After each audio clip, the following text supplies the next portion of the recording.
The rule was published on January 24th and will become effective next Monday, February the 24th. So we thought that rather than just presenting you with a rule to decipher and figure out on your own, it would be good that for us to give you an overview and give you the opportunity to ask questions and give us your feedback. The webinar today is being hosted by Enterprise Community Partners, and without further delay, I will pass the ball to Michelle Granger from Enterprise. Thank you very much. Michelle, you can take the ball and run. Thank you, Marcel. Thank you, everyone, for joining us today for today's webinar. All attendees will be muted. Please feel free to use the Q&A panel on the bottom of your screen to ask questions. For best audio quality, please listen to the webinar via your phone by using the dial-in number provided. And now I'll pass the ball on to Zach Carter. Okay, thanks, Michelle. So just to give an outline of what the presentation today is going to cover, we're going to do a little bit of background on the current version of 24 CFR 51 and what it applies to now, and then talk about the rule on propane tanks, and then we're going to move into how that is applied to HUD activities sort of going forward. And we'll have time for questions periodically. Because of the number of attendees, we're going to be addressing questions through the question and answer panel in the Zoom interface that we're using today. So we have part of the presentation team that's going to be answering the Q&A while we're going through the slides, and periodically we'll check in and repeat some of the more frequently asked questions for everyone who's watching the webinar. So if you do have a question, please use the question and answer panel in the Zoom, and we'll make sure to be able to get your question that way. So just as background, the HUD regulation at 24 CFR 51C on acceptable separation distance establishes safety standards for HUD assisted activities that are in proximity to above-ground storage tanks that handle flammable liquids or flammable or explosive gases. And the safety standards in the HUD rule are based on thermal radiation and blast overpressure criteria from research that was conducted over a period of time and established the thermal radiation standard for buildings of 10,000 BTUs per square foot per hour, for people of 450 BTUs per square foot per hour, and then blast overpressure for buildings of 0.5 PSI. And those criteria are intended to allow for buildings, emergency responders, if they're, for example, before the building catches on fire, from nearby heat source, and then for people to be able to get out of the area before injury. So that's sort of what the HUD acceptable separation distance criteria are based on as they are in the regulation now. So the regulation at 24 CFR 51C has, in order to be covered by this regulation, there are a couple of different criteria that have to be met. And the first one is it has to be a HUD Assisted Project, which is a term that's defined in the regulation itself, and it has a specific meaning for the regulation, and that's anything that has development, construction, rehabilitation, et cetera, with HUD assistance or mortgage assurance, where it's going to be for residential or other human-occupied uses, and primarily where it's going to actually increase the number of people that are exposed to a hazard. So most activities involving new construction that are going to be occupied by people would meet that HUD Assisted Project definition, but other activities like rehabilitation being the most common one, if they don't increase the number of people exposed to the hazard, are not covered. They're excluded from coverage by the regulation via this definition of HUD Assisted Project. Okay, so we have the first knowledge check for the webinar. The question is rehabilitation of an occupied single-family home that does not increase the number of people exposed to a hazard covered by the regulation at 24 CFR 51C? So I'll pause for a few seconds just to consider the answer to that, and then we'll start back.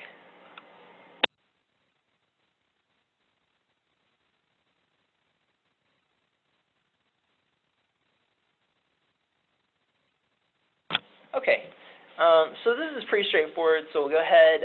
So the answer on this is if the rehabilitation does not increase the number of people exposed to the hazard, then it's not a HUD-assisted project for purposes of the definition in this reg, and so it's not covered by the regulation.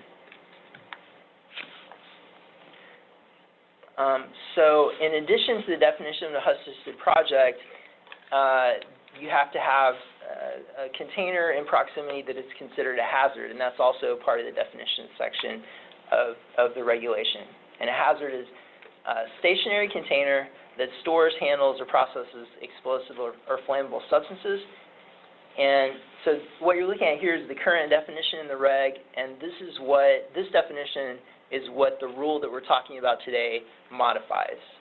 So as it exists now, it covers basically above-ground storage tanks that have these listed liquids or gases that are considered hazards, and it specifically does not apply to pipelines underground.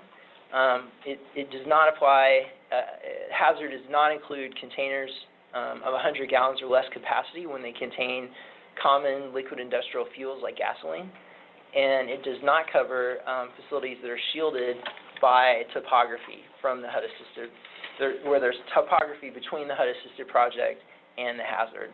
And that is traditionally how we've interpreted the fact that this regulation doesn't apply to underground storage tanks, but as you'll see, this rule makes that more clear in the definition.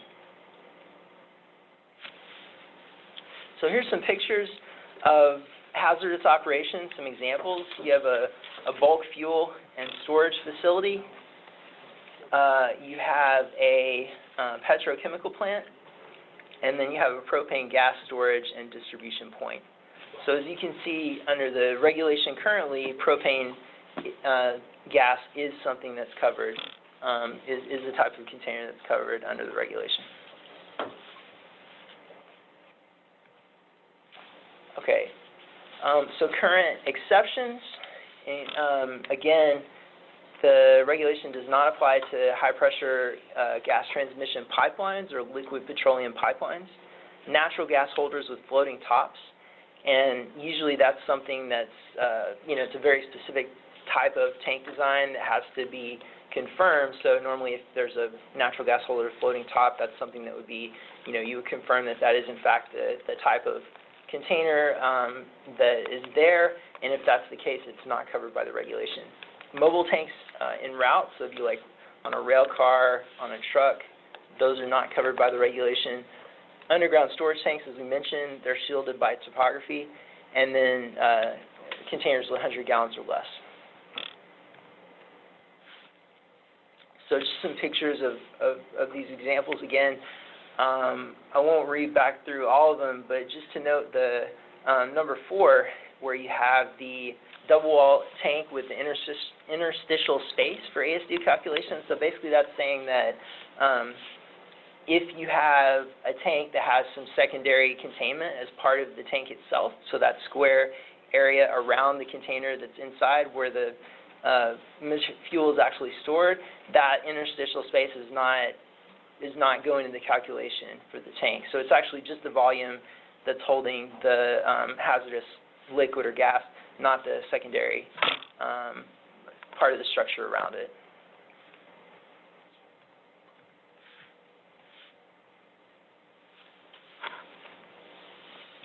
So what happens if you have an above-ground storage tank that is considered a hazard in proximity to an activity that is considered a HUD-assisted project? Well, you have to, using the HUD calculator on the HUD Exchange website, calculate the acceptable separation distance that's required, and that's based on the volume of the tank. And it gives you a distance for buildings and then also a distance for people. And then those separation distances are applied to the proposed activity based on that measurement, and if it's within that separation distance, then the activity would not be in compliance with the regulation unless you have mitigation that's approved. And usually mitigation for this purpose has to be verified by a licensed engineer. And we do have a HUD engineer, Nelson Rivera, who's here in the presentation. Other engineers could also make that determination as well, but that's something that mitigation is a requirement if an activity that meets that definition is within that acceptable separation distance, if it's unacceptably close to the hazard.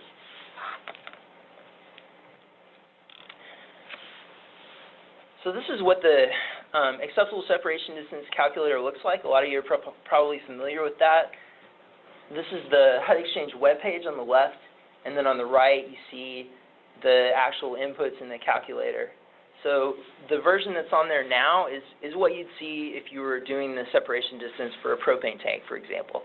So it's an above-ground container. If the answer to that were no, you wouldn't be covered by the regulation, and the tool would tell you that. But it is above-ground storage container. It's under pressure because it's holding a gas, liquefied gas. It's not a cryogenic liquefied gas, so the answer is no there. And then the tool doesn't allow you to input for whether or not it's diked because it's not a liquid. The container volume is entered. It's 1,000 gallons here. And you can see that gives you separation distance, ASD at the bottom, for blast overpressure of 219 feet, for thermal radiation for people of 276.5 feet, and then for thermal radiation for buildings of 50 feet. So, you know, for a 1,000-gallon propane tank, that's what you would have to meet for an activity currently, or you'd have to implement mitigation if an activity meets that definition of HUD Assisted Project.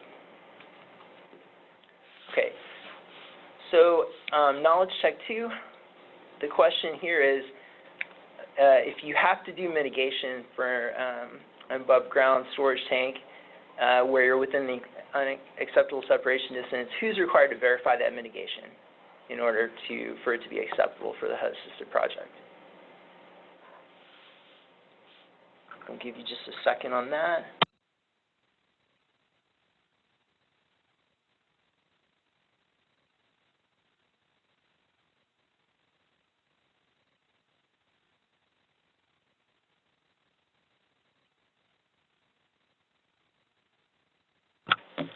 Okay, so the answer to that is a licensed engineer would be required to verify that mitigation.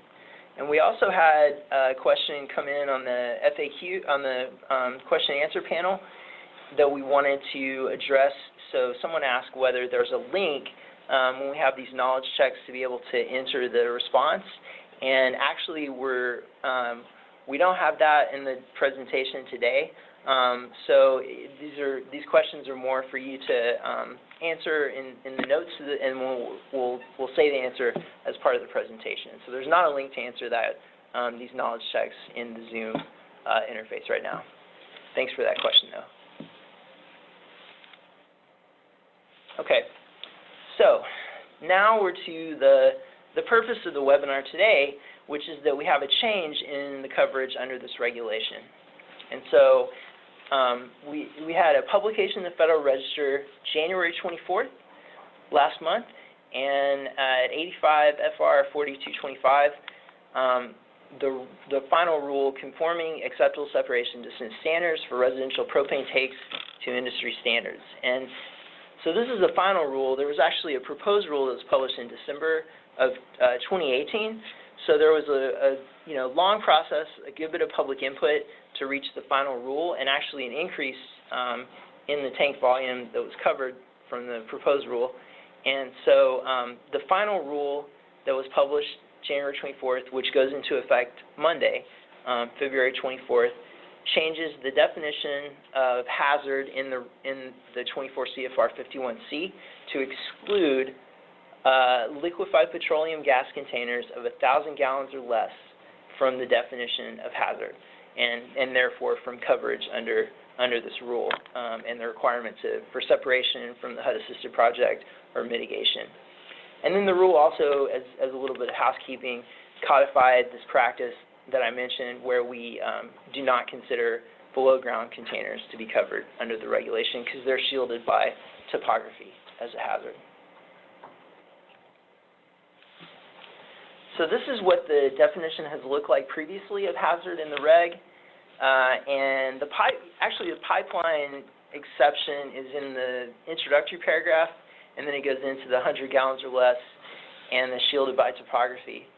And this is the revised definition of hazard at 24 CFR 51C that the rule changed. And so it kind of reorganized the structure so it's more clear that pipelines are accepted. Those are added in number 1.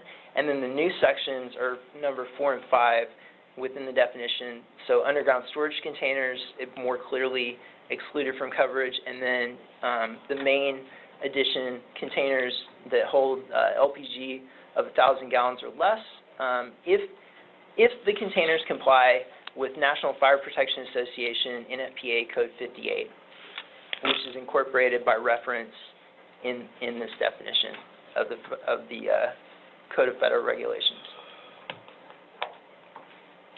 So, just a closer look at the added text. So, a couple of things to note about that change and what's there. One question is, why do we refer to liquefied petroleum gas instead of propane? Because propane would be the most common liquefied petroleum gas that we'd be talking about in these tanks. So HUD chose the term LPG in its rulemaking and its definition because in some parts of the country, propane would also contain butane and mixed in with the fuel.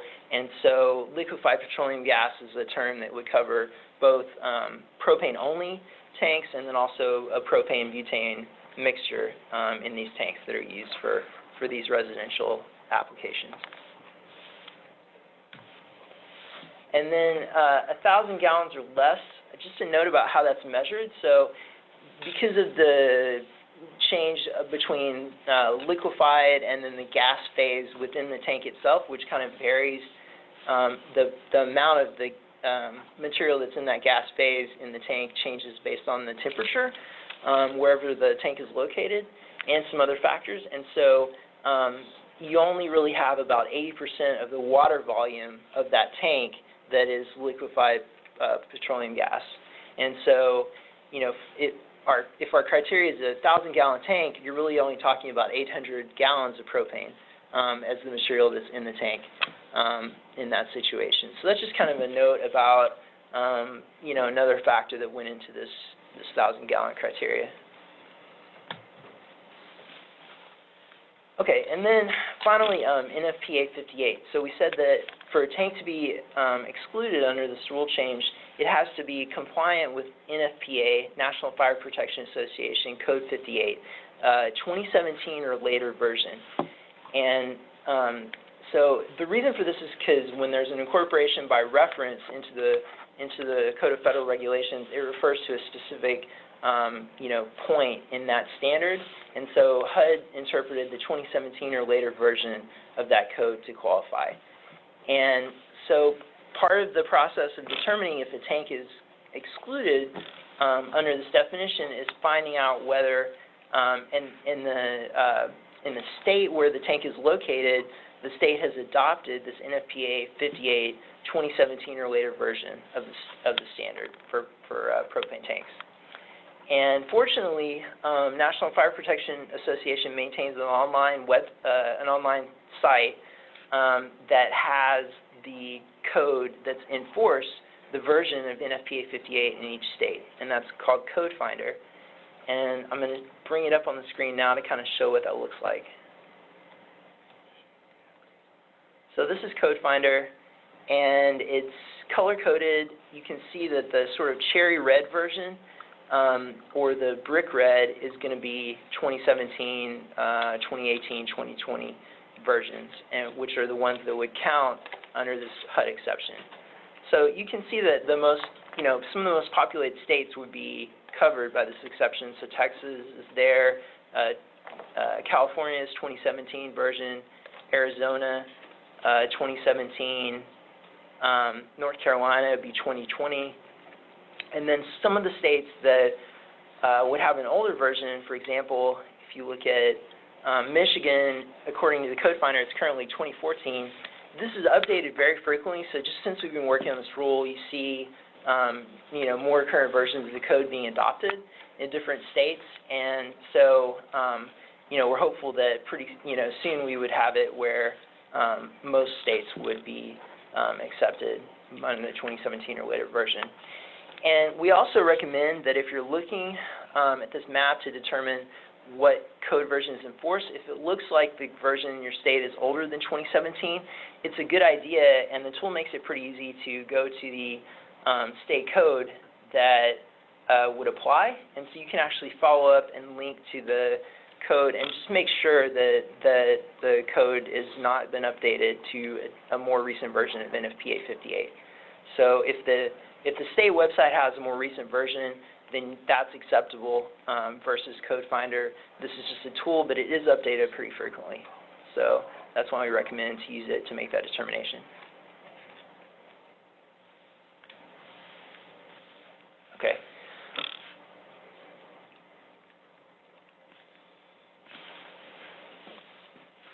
So at this point, I think I'll just make sure we don't have any more questions that we should mention for the audience.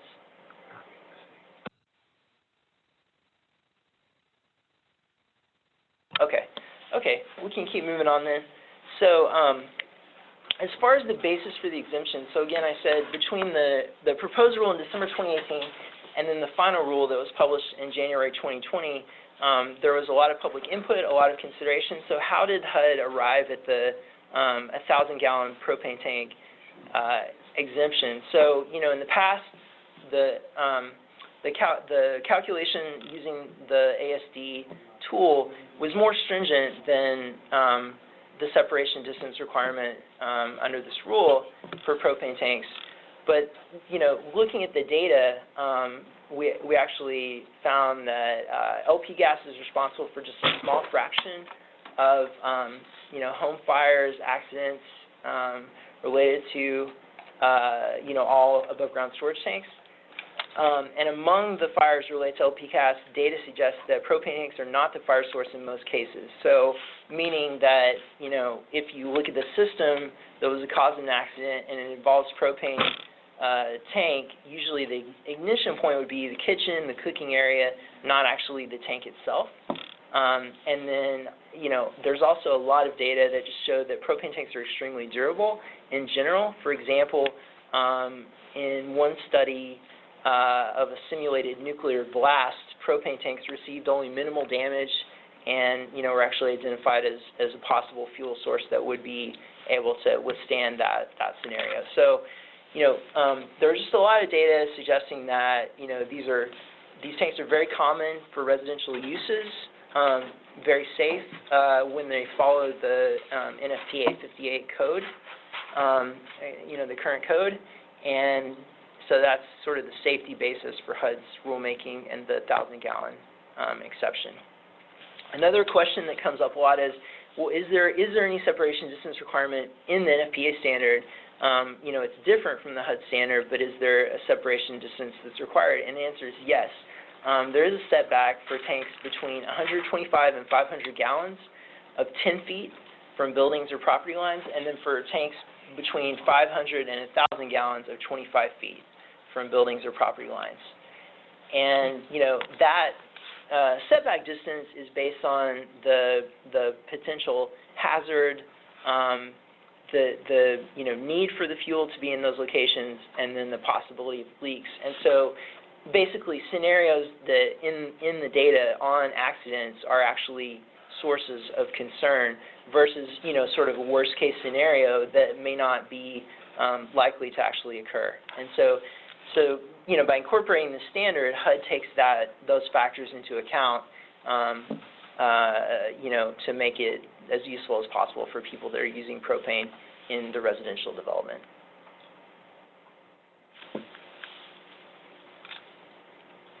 Okay, so that covers what the rule did in the standard. So what's required for the HUD environmental review record documentation? As you know, if you've done HUD environmental review, you know, if you have to do compliance with the regulation, you have to show what the compliance is, but if you're not covered by one of the related laws, you know, you still have to document why you're not covered in those cases. And so to document that you're not covered by 24 CFR 51C because of this exception and this definition, the environmental review record has to show that the above-ground storage tank in question contains propane or liquefied petroleum gas, that the above-ground storage tank is 1,000 gallons or less in capacity, and then that the NFPA 58-2017 or later version is in effect in that state. And that would be a citation to the state or the local code that adopted that standard, which is there in the code finder as a link, and then you can also go to the state website to find that documentation. So again, you know, just to avoid any confusion, we talked about the fact that, you know, the NFPA standard does have those setback distances. But if you're in a state that has adopted NFPA 58-2017 or later, part of the documentation for HUD review is not measuring those distances.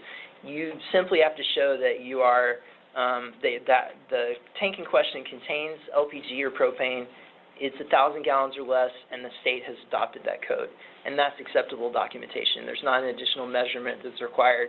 If you don't meet those criteria, then you would have to actually go through the normal calculation using the tool and do the HUD setback distance.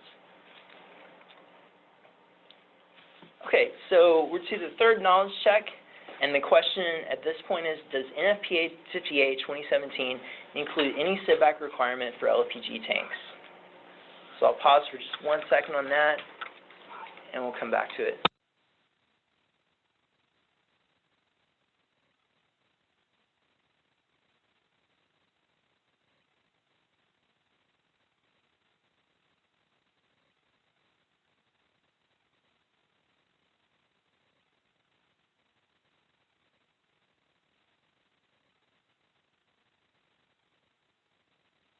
Okay, so coming back to this, so as we just talked about, the answer is yes, NFPA 58-2017 does include a setback requirement for LPG tanks. Depending on the volume of the tank, between 125 and 500 gallons of 10 feet or 25 feet for 500 to 1,000 gallons. And we also had a question come through the Q&A chat about how you would address multiple storage tanks.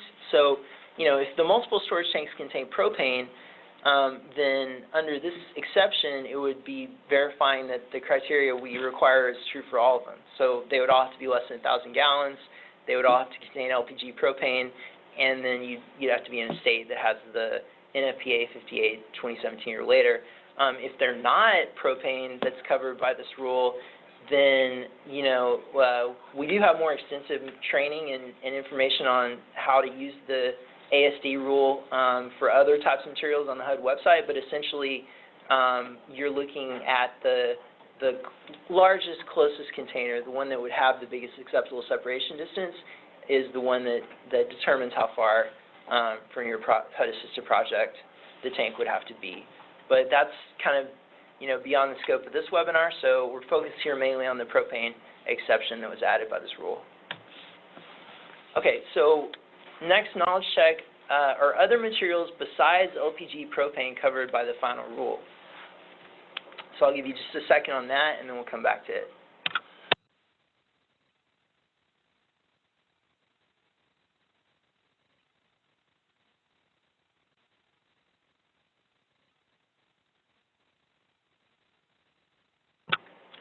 Okay, so the answer to this is that is no. The final rule only covers LPG propane. So there's no other exceptions that are created. Again, it does make more clear that we don't consider underground storage tanks under this rule, but that's been HUD policy for a good while, and then renumbers the exception for pipelines underground, but that's been also in the regulation before. So the only change in this rule is LPG propane 1,000 gallons or less tanks exception. Okay, the final knowledge check. What is the distinction between propane and liquefied petroleum gas, and which one is covered by this exception?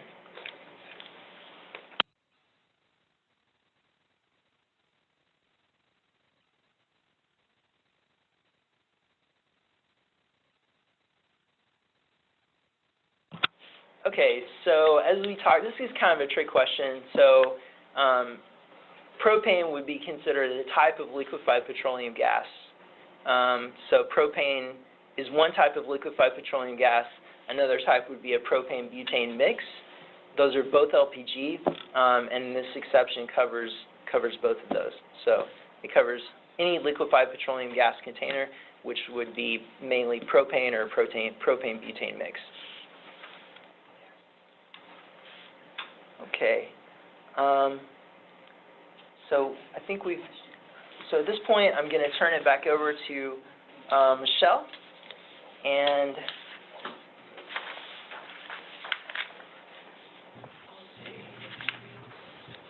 in order to submit questions to our panelists, please feel free to use the Q&A panel to submit your questions. Okay, thanks, Michelle. So I think we've had a lot of questions come in as we go, but we probably have more now. So do we have more questions from the Q&A panel to talk about?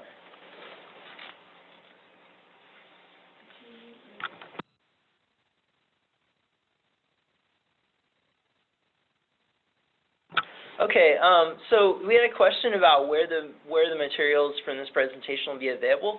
So we're recording this presentation, and it will be posted on the HUD Exchange. And you know, this information, also a frequently asked question written document, and updated information on HEROES documentation will all be posted on the HUD Exchange Acceptable Separation Distance page, and that's under the related laws of the HUD Exchange environmental website. So that'll all be available on the HUD Exchange website.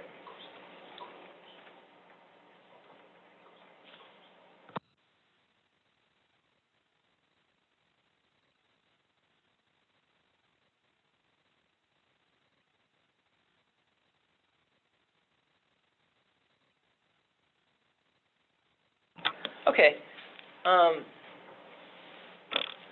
So at this point, we'd like to see.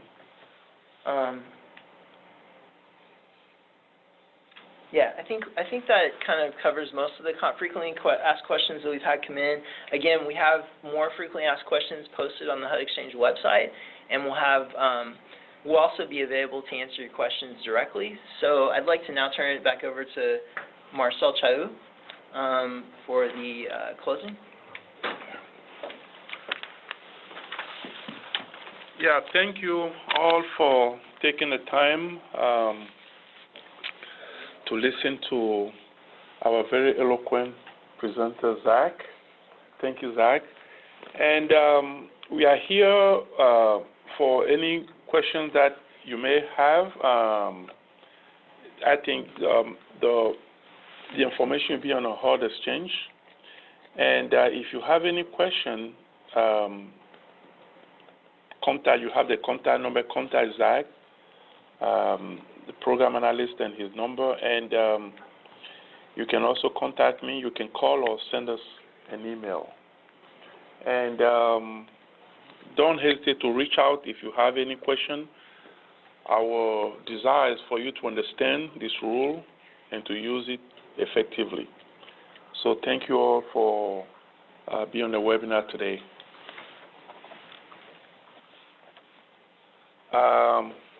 Also would like to thank Michelle from Enterprise.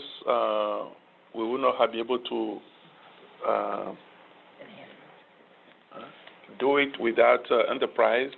So Michelle, will pass this back to you. Thank you very much for all your help. We appreciate it.